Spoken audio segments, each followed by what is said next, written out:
Welcome to English for Engineers. I'm your host, Olivia Augustin.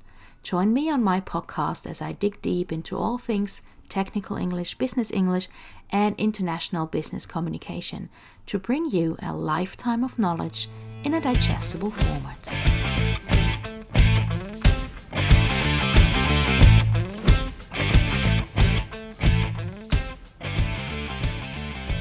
Today I'm so excited to have Ama here with me. Ama is not an engineer, but her weapon of choice is, if I may say so, is the English language. Ama has an international background regarding her personal life, and she's also worked with people from a vast number of different cultures. I appreciate her so much because she has an analytical mind, is straightforward, and even though she doesn't mince words, she's always kind. And our working title for recording this episode is Lost in Translation.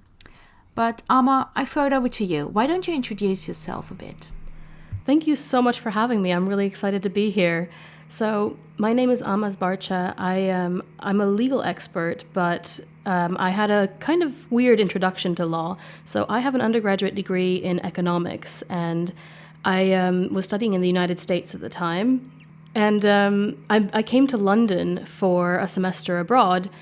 And during that time, I had an internship in a legal department for a very large multinational corporation. And that's when I was first introduced to law.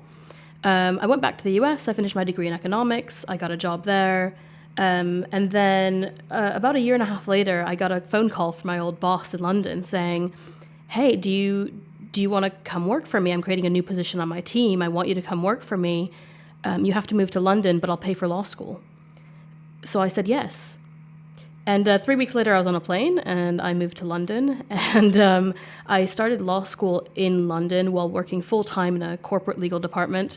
And 3 months later, the boss that I came here for left the company. But I did finish law school. I have a graduate and a postgraduate degree in English law. And then I left the company 2.5 years later, I think, and started my own company doing consulting for large legal departments because I wanted to help more than just a single company. So that's my background. What I forgot to mention in there is that there were some visa issues moving into the UK, being from the US. But luckily, I'm born in Romania, and I have Romanian citizenship as well. So I came over as an EU citizen. So then, my background is Romanian, American, and now British. Wow, that is exciting, quite exciting. So you also have all 3 passports? I do, as of about 3 months ago. How cool is that? So you are an American, a European citizen, because Romania, and you're British.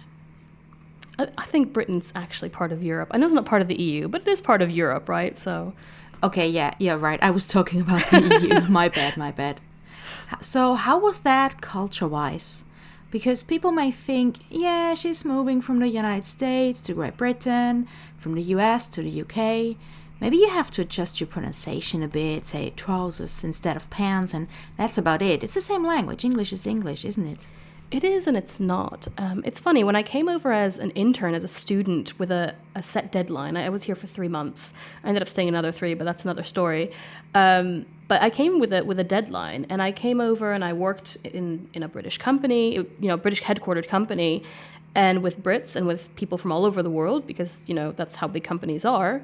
And I felt like I had assimilated. I felt part of the culture. I spoke English. They spoke English. It didn't feel like a big deal. Now, when I came back with no end date, it felt like a completely different situation because suddenly I had to assimilate. I had to adapt. I wasn't just a visitor anymore.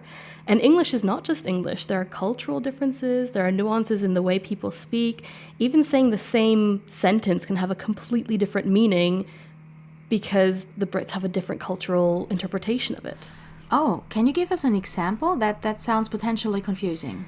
Absolutely. So my first Secret Santa, do you do Secret Santa? Do you know what that is? I know what it is, but to be honest, I have no idea if they do that in the Netherlands. I do know that it's done in grammar school in Austria. So I'll just explain briefly. So everyone's name, this was in the office, so everyone's name in the department went into a pot, and then everyone, drew a name out of the pot. And that was your secret person that you're supposed to get a secret gift for Christmas. And, it's just a jokey thing. It doesn't have to be a serious gift. Usually there's a £10 euro limit kind of thing. It's not it's not a big thing. It's just something fun for the office. And the gift I received was English humor for beginners. Oh, no. Yes. That was my reaction as well. I did figure out who gave it to me too, but that doesn't really matter. But one of the first things I learned from one of my colleagues through that book actually was that if you say it's completely my fault, in American, that means it's completely my fault. I made a mistake, I'll fix it. And I say that, I used to say that all the time because people make mistakes, it's fine. Apparently, if you say it to a British person, it means it's completely your fault. And vice versa. So I sat there thinking, oh my, for the last few months, because I think I moved over in April. You thought you were humble and reasonable, but you insult people all the time. I might have been. I'll never know now. But that's one of the cultural differences, right? You say the exact same sentence and it means something the complete opposite of what you meant. Wow. So how do you solve that intrinsic challenge? What's your workaround? Or did you adapt British English 100%? A little bit of both. It's really important to be aware of it in the first place and be aware of that once it happens once, it could happen with other things and you just don't know. And it's important to know what you don't know. So I will never be one of them, one of the Brits. I've been a foreigner all my life because I moved to the United States as a Romanian when I was 4 years old. So I've learned to adapt to these sorts of situations. And one of the things I do is whenever I introduce myself to someone new, I never do it by email. I always pick up the phone and let them hear my voice. Because especially here in the UK, if they hear an American accent, their perceptions change. They become accepting of things that they might not have been otherwise. They understand, oh, you're not part of my culture. What you say might mean something different than I expect. Oh yeah, very smart to call them.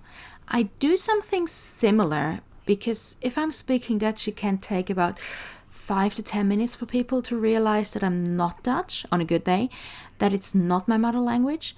So very much in the beginning, I try to sneak in something like, oh, how do you say the word in Dutch? Or simply tell them that I'm an expert. And then they are aware that there might be grammar mistakes or cultural mistakes popping up along the way. What you just said about calling people first is actually a good tip for my podcast listeners, my engineers whose mother language is not English and they have international projects. Introduce yourself something like, that's not my mother language. Maybe there might be different perceptions of what I say. I really try not to be rude. I'm just coming from a very direct culture. And that's a great introduction. I mean, after all, we think of companies, but we're working with people. We're working with humans. Every company is made out of humans. And we understand that there are other people in the world. And, sometimes Americans forget that. But, it's really important to remember that other people are just people too. And if you introduce yourself in that way, they'll understand that, you're doing your best or you don't mean to insult someone. And that's really important. Yeah, very much true. So when you go visit family and friends back in the States, do they still see or perceive you as an American, or do they say, oh, you're so British? They do say that, actually. In terms of my family, I don't know if they ever saw me completely as American. Yes, I grew up there, but I grew up in a Romanian-American household. We spoke Romanian at home, but we speak about things like school and work always in English because that's our vocabulary now. We just don't have, after so many years, we don't have the vocabulary in Romanian to speak about those things because words change, language evolves, especially me because I was so young. I can speak about cooking in Romanian quite easily because I always did, but I can't speak about work or school or, various other topics in Romanian. So they do notice the change in my accent. So Brits will say, you're American, you have an American accent. They might say you have a soft American accent, which I've heard a few times because it doesn't sound as harsh. I think my accent is still almost 100% American, but my intonation has changed. The ups and downs of how I speak has adapted more to the British way. That said, because I speak multiple languages, I speak Romanian, I speak English, but I also speak French and Spanish, and I've learned a little bit of Japanese and Korean. But because of that, I adapt to my audience a lot. It's called mirroring. So when I hear a certain speech pattern, I tend to mirror it. So the longer I'm in the US, the more American I start to sound. And then when I come back to the UK, I shift a little bit back to more of the British accent. But it's funny, the first time I went back after living here permanently, so it had been maybe 6 months of living in the UK, working here, I was just, at the checkout in a grocery store, and this woman behind the checkout says, "Oh my gosh, are you from England?" And I said, "Oh my gosh, I'm not." And the longer you hang out with me, you probably even get an Austrian accent as well. You never know, I might. Ama, I have another question for you. We both are really, really big fans of the book The Culture Map by Erin Meyer. We both love it. It's such a great book, it's such a great resource that helps you navigating the minefield of international business relations. And there's one example I read, and that example is the base for my next question. Let me paint the scene or paint a picture, set the scene for you. It's an international project. The engineers involved are German and Japanese. And due to the nature of different time zones, most communication is via email. The Japanese engineer has a question that he emails to his German counterpart. The German technician knows the answer and immediately replies, "Problem solved," you would think. The other way around, whenever the German guy has a question for his Japanese counterpart, it takes sometimes even up to a week until he gets a reply. And here's the trouble. Both of them assume that the other one is not doing their work properly or diligently. Why? Compared to Japan, Germany has an egalitarian culture, whereas what Japan is more hierarchical.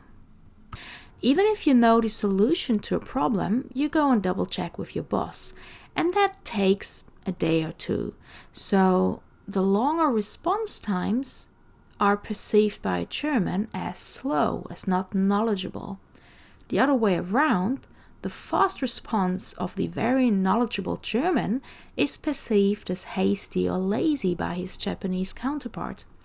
A fast response means you did not check with your boss, which could mean you're A, lazy, or B, you don't respect your superiors. The problem is thus not a grammar problem, it's not a language problem, not even a technical problem. There was a cultural misinterpretation of behavior. They were lost in translation. So my question is for you, the question that I started, feels like 5 minutes ago, is there a difference between the US and the UK as how they handle projects and project communication? Absolutely, that's the short answer. The short answer, yes. Okay, but let me just stop you there because I want to save the long answer for the next episode of this podcast when Ama Zbarcea and I are going to continue our conversation about the minefield of international business communication. That was it for today, my friends. This was English for Engineers. I'm your host, Olivia Augustin. Talk to you soon.